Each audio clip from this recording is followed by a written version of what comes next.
My name is Kiara Leone. I'm with DigiWax, The Blast, and I'm here with DB, The Rasta. How Uh, are you, DB? I'm good. I'm good. How yourself? Welcome to New York. I'm good. I'm good. I hope it's not the greatest weather today, but hey, like the fall weather lately has been like not really fall. It's been all right. Let me shut up. But anyway, how'd you get here? How'd you arrive? When did you arrive? What's going on? I Hey, got all that. in Wednesday, early as hell. Early as hell. Like I left Minnesota, I think like at 6. Got here like 9. I want to say. Okay. 9 in the morning, Tell me something like about that. St. Paul, Minnesota, right? Oh man, yeah. You know, it's from. I mean, pretty much just like same old shit, and like any other hood. You know what I'm saying? Some fucked up shit going on Okay. sometimes, but it's a good city. It's a good city. It's a Got good any city. crews Ain't you the want to worst. shout out for me? I mean, you already know, man. All my niggas, man, from Hilltop to, you know what I'm saying, East Side, Third Block, Bencher on St. Albans. My niggas over North, my niggas over South.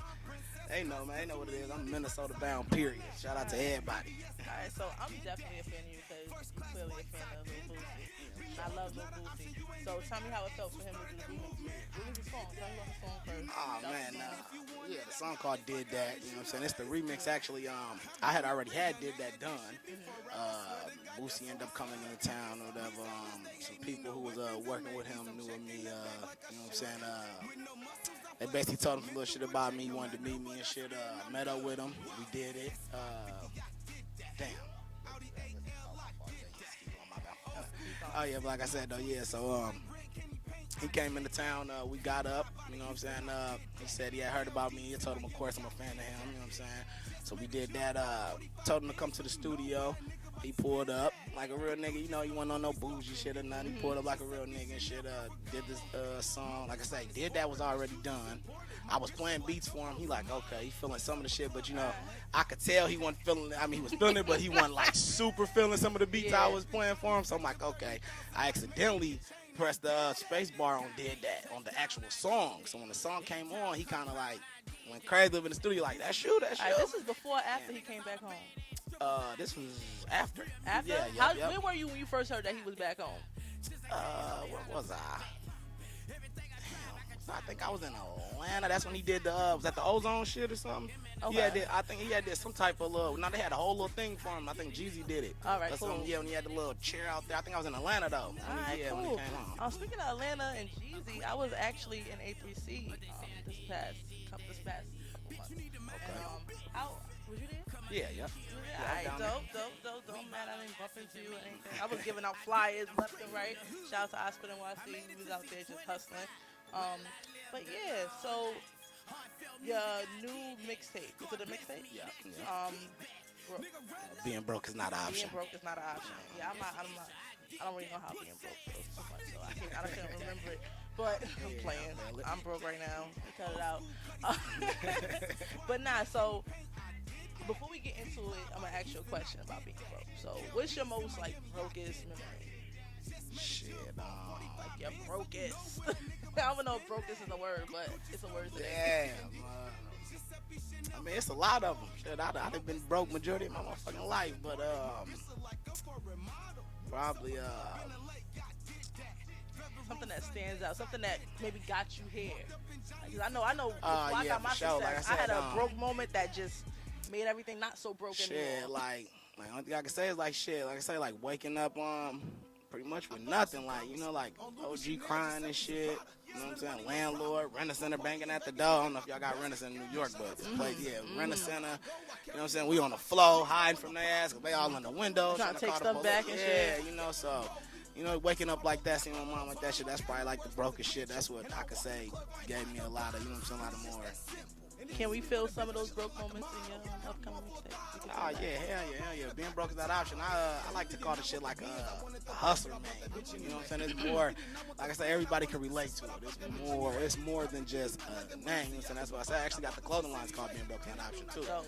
So yeah, you know what I'm saying? I tell people like it's more than apparel, it's a lifestyle. You know what I'm saying? Because not necessarily broke just with money. You know what I'm saying? Broke with anything. Like you broke if you ain't trying to get the knowledge. You know what I'm saying? You broke if you just want to act stupid. You know what I mean? Like that broke dumbass. You know know what I mean? So Some of the I'm richest trying people are broke for because sure. their mentalities are fucked up. I'm You know trying what to I'm take it a saying? little. I'm trying to take it a little more. Higher the bar, a little, raise the bar a little bit. Yeah, and this is part two. So what's the difference between part two and part one? Despite the fact that it's years later that since it came out, what's like a significance that we're gonna a significant difference that we're gonna hear with part two? Shit, the bar is a little better. Really probably just like the production. Back then I was just downloading beats that wasn't mine and shit. Like I was rapping over beats with the tags in it and shit. Cause back then I ain't give a fuck.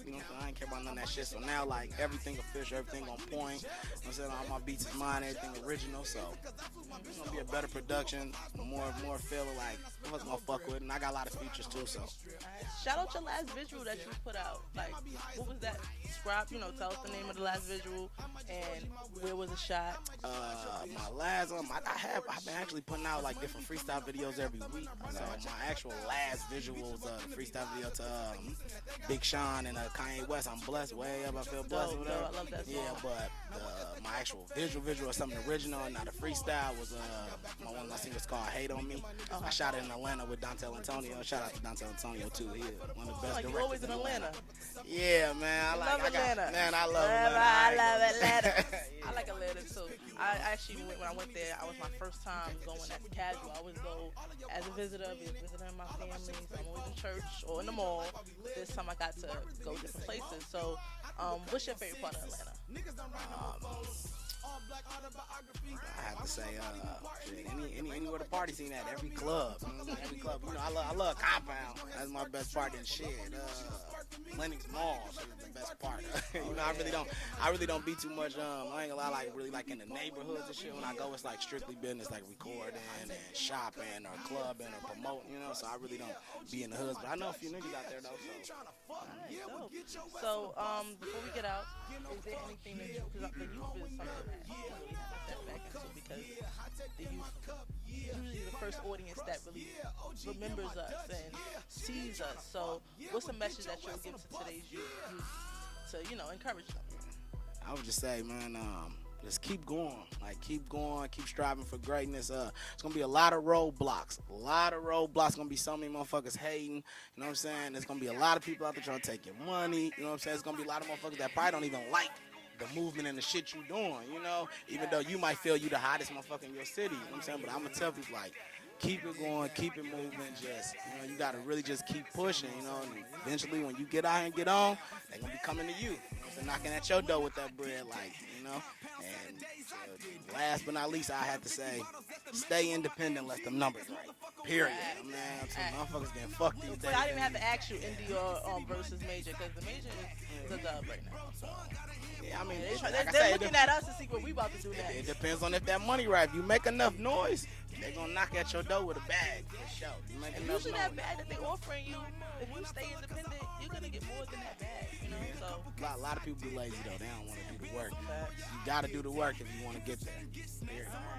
I'm Kiara Leon. I'm with the Blast DigiWax.